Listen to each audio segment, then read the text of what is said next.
The small town of Black Hollow had always been surrounded by dense, ancient woods. Locals called it the Whispering Woods, not because of the sound of the wind through the trees, but because of the faint, eerie whispers that seemed to emanate from deep within. Few dared to venture far into the forest, and those who did often returned. Different. Cassie, a young journalist, had recently moved to Black Hollow to escape the chaos of city life.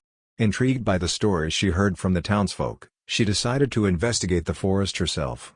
Everyone warned her against it, from the elderly librarian who claimed the woods were cursed to the bartender who swore his brother had vanished there 20 years ago. Undeterred, Cassie packed a flashlight, a notebook, and her camera, setting off at dusk.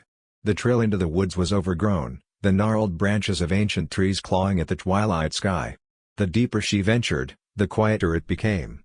No birds, no rustling leaves, just an oppressive silence that pressed against her ears. And then she heard it, a faint whisper, barely audible. At first, she thought it might be the wind, but the words were too deliberate, too human. She stopped, straining to listen. Turn back. A chill ran down her spine. She turned her flashlight in every direction, but the beam revealed only endless trees and shadow.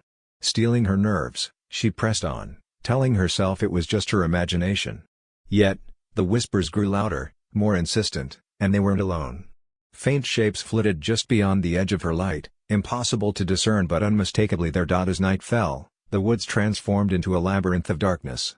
The trail she had been following was gone, swallowed by the forest. Panic set in as she realized she was hopelessly lost. The whispers became a cacophony, overlapping voices calling her name, urging her to go deeper. Desperate, she stumbled forward, hoping to find a clearing or some sign of civilization.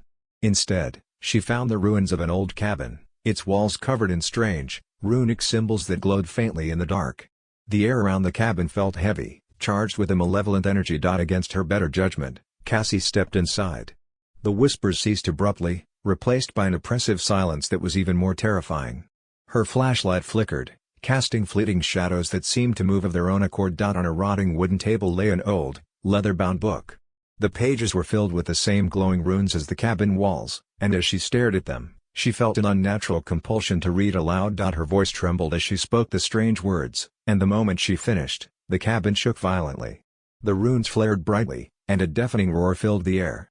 From the shadows emerged a towering figure, its form a writhing mass of darkness with glowing red eyes. The whispers returned, now a chorus of screams. Cassie tried to run, but the cabin's door slammed shut. The entity loomed closer, its tendrils reaching for her. Summoning every ounce of courage, she grabbed her camera and snapped a photo. The flash momentarily illuminated the creature, revealing countless faces within its form, faces of the missing, their mouths open in silent screams. Before she could react, the darkness enveloped her. The townsfolk found her camera a week later, lying on the edge of the woods. The final photo showed Cassie's terrified face, the shadowy figure looming behind her. No one ever ventured into the Whispering Woods again.